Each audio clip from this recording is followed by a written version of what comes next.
Hello friends, हम अप्रैल 2026 में आ गए हैं। इसका मतलब ये है कि आज से हमें assessment year and previous year को याद रखने का कन्फ्यूजन चला गया है। 1 अप्रैल 2026 से इनकम टैक्स एक्ट 2025 इम्प्लीमेंट हो चुका है।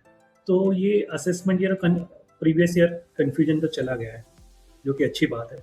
लेकिन इस इनकम टैक्स एक्ट के साथ टीडीएस और टीसीएस रेट के अंदर सेक्शंस के चेंजेस आए हैं। जैसे कि इनकम टैक्स एक्ट 1961 में हमें याद था सेक्शन 194 सी, 194 जे, 192, 194 आई, ये सेक्शन हमें बरसों से याद थी।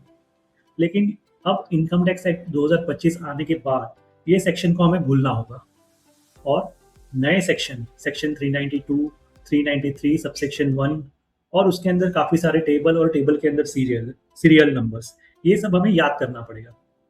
तो यही चीज़ को लेकर हमने आपके लिए टीडीएस एंड टीसीएस के रेट्स का एक टेबल बनाया है। आपको अगर उसे एक्सेस करना है तो आप हमारी वेबसाइट ABSH एंड एसोसिएट पे जाके एंटर करिए। जैसे ही ये वेबसाइट ओपन होती है,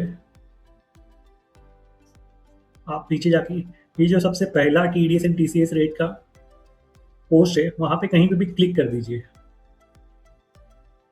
अब ये आपके लिए नया पेज ओपन करेगा। ये है टीडीएस एंड टीसीएस का rate which is applicable for the tax year 2026-27। आप यहाँ पे देख पाएंगे सीरियल नंबर है, ये पेमेंट्स के कोड है, नेचर ऑफ पेमेंट, कौन डिडक्ट करेगा, किसके लिए डिडक्ट करेगा, old sections, new sections under the income tax act 2025, applicable rate and the threshold limit.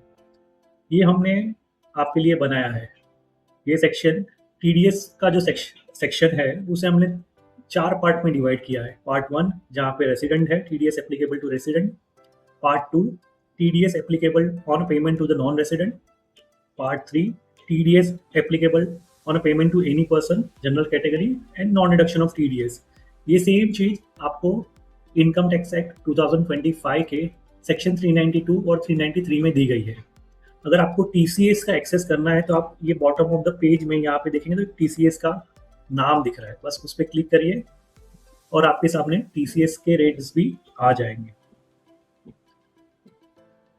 मैं होप करता हूँ कि आपको ये इन्फॉर्मेशन यूजफुल होगी आपके रेगुलर एक्टिविटीज़ में। Thank you.